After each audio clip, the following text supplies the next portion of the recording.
عارف انت لما تبقى ماشي في الشارع وواحد يروح راسعك بطوبه فتلف تبص تلاقيه بيطلع لك لسانه؟ هو ده اللي بيحصل ما بين اتحاد الكره للاهلي.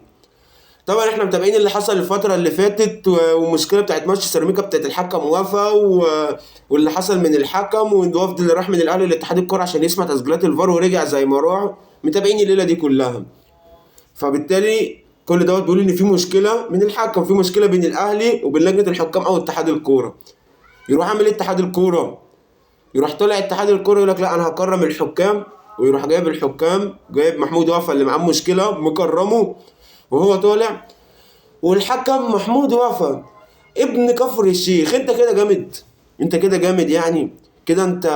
مفيش منك كده. انا اللي حطيت على النادي الاهلي، انا يا جماعه اللي حطيت على النادي اهو. انت كده انت شايفها كده؟ انت عايز توصل لايه يا كابتن هاني ابو ريده انت وكابتن احمد مجاهد ومجلس اداره اتحاد الكره مع الاهلي؟ عايزين تودونا لحد فين؟ عايزين تودوا الكره لحد فين؟ ايه سبب عندك في الاهلي؟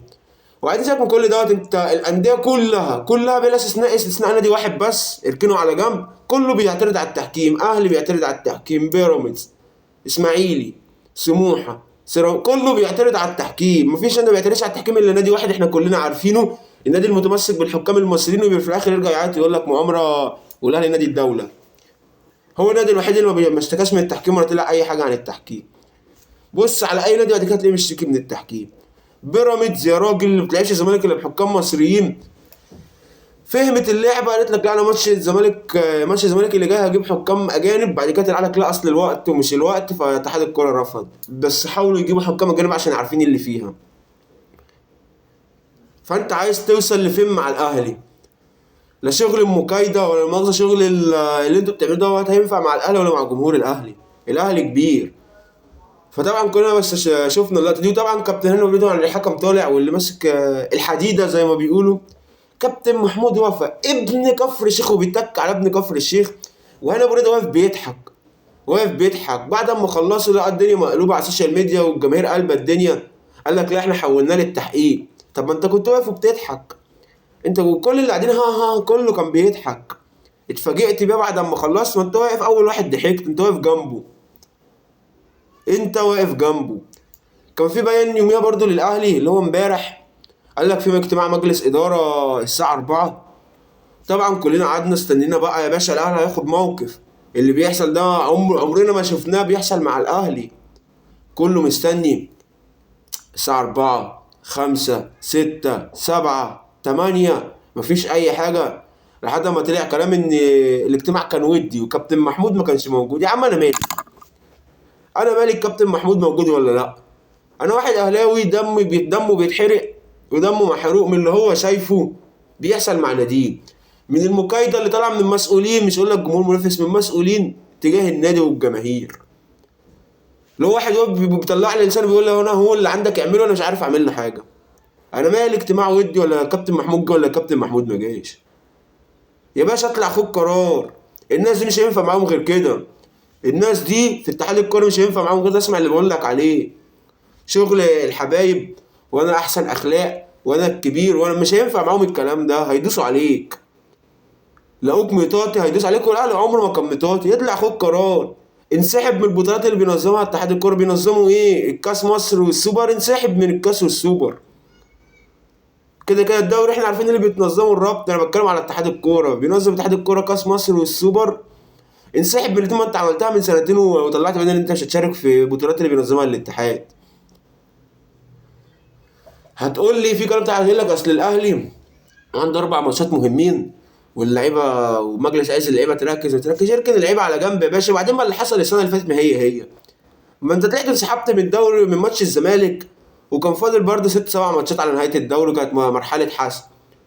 يا باشا انا مش فارق معايا البطوله. انا بقول لك انا مش فارق معايا الدوري. لو الدوري هيضيع مني علشان انا بحافظ على اسم وهبه النادي الاهلي ومكانه الاهلي الكبيره، انا مش فارق معايا الدوري. دول ما ينفعش معاهم الا انك تاخد قرار كبير، قرار مش متوقع. لكن تقعد تقول لي اجتماع ودي مش اجتماع ودي. طب خلاص هي باتت ماتت. انا اللي عارفه باتت. ده الاكبر من كده ان طالع كلام ان الماتش اللي انسحبنا منه اتحاد الكوره ما بعتش جواب. فضايح كتير، فضايح كتير. فضايح كتير قوي، اصحى بقى وفوقوا بقى. وانا قلتها لكم قبل كده ان الاهلي في عهد كابتن محمود طبعا ليه كل الاحترام، وعمل وجاب بطولات واسطوره النادي وكل حاجه، بس مبادئ الاهلي ضاعت، هيبه الاهلي ضاعت، كل حاجه ضاعت. فكر انت فيها واحسبها بالعقل. الجواب اللي اتخبى واللي خسرت بسببه بطوله افريقيا ولعبتها من ماتش واحد في ارض الوداد، عشان الجواب اتخبى في اتحاد الكوره، خدت موقف ايه ولا عملت ايه؟ قول لي انت اللي بيحصل السنه ده خدت في موقف ايه؟ ان اتحاد الكوره بعد ما الحكم يخطأ يطلع يدافع عن الحكم على السوشيال ميديا على صفحه الاتحاد، ما يستكفاش بكده يجيب الحكم ويكرمه، ما يستكفاش بكده يطلع لك لسان يقول لك ابن كفر الشيخ، مع كامل احترامنا لكفر الشيخ. انا استفدت، انت مستني ايه تاني؟ واقول لك على حاجه وخليكم فاكرين،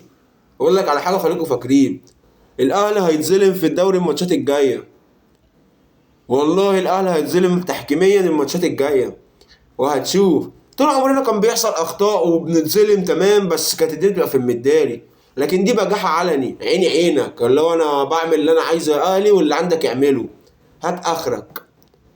اطلع خد قرار يا كابتن محمود وكابتن سيد ومجلس الاداره، انسحب زي ما بقول لك من البطولات اللي بينظمها الاتحاد. لازم انا كاهلاوي انا متضايق من الحاله اللي او الموقف اللي الاهلي فيه، لان انا ما اتعودتش على الاهلي كده، متعود على الاهلي جامد، متعود ان الاتحاد او اي حد قبل ما بياخد قرار ضد الاهلي بيفكر فيه 50 مره، لان الاهلي جامد والاهلي طول عمره جامد. فلازم نفوق، مش عشان بطولات ولا عشان حاجه، عشان اسم الاهلي، يا كابتن محمود. فانا يعني انا ومش فاهم برضه اتحاد الكوره ايه سبب العند، انت عايز توصل لفين؟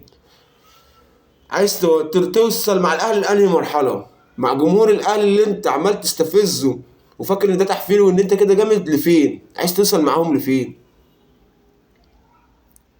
ويرجعوا لك تعصب ومش تعصب. طب ما انتوا السبب، ممكن الناس جات لك لحد اتحاد الكوره سمعهم يا باشا، بيحصل في اي حته في العالم، مش انت اللي هتحدد لي كمجلس اداره ابعت لك مين وما ابعتلكش مين، مش دورك يا باشا. زي ما حصل في 2020 اللي هيسمع تسجيلات الفار، الاهلي بعت وفد بخطاب رسمي اتفضلوا اسمعوا، ولما وفد من النادي الاهلي يجي لك يبقى مسؤول من اتحاد الكوره موجود، ما تسيبليش رئيس لجنه حكام، انا النادي الاهلي اللي جاي لك.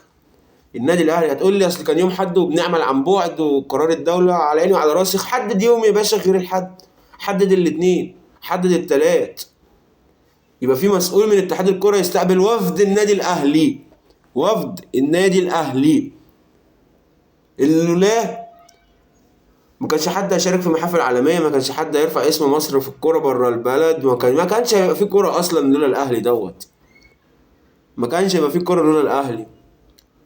فانتوا اعرفوا مقامكم واعرفوا تتعاملوا مع مين، وبلاش شغل المكايده اللي ملوش لازمه واللي هيوصلنا لحته مش كويسه في الكوره. والنادي الاهلي لازم ياخد قرار، ومجلس الاهلي لازم يطلع ياخد قرارات قويه ضد اتحاد الكوره وضد مسؤوليه اتحاد الكوره، عشان لو استمرينا زي كده للاسف، وانا هبقى متضايق وانا بقول لك هيتداس علينا اكتر واكتر، وزي ما بقول لك وخليك فاكر الاربع ماتشات بتوع الدوري على الاقل ماتشين منهم اللي حكام مصريين هيحصل فيهم ظلم كبير للاهلي. فلازم نفوق ونلحق نفسنا، عشان والله الاهلي كبير، يا كابتن محمود انت ومجلس الاداره.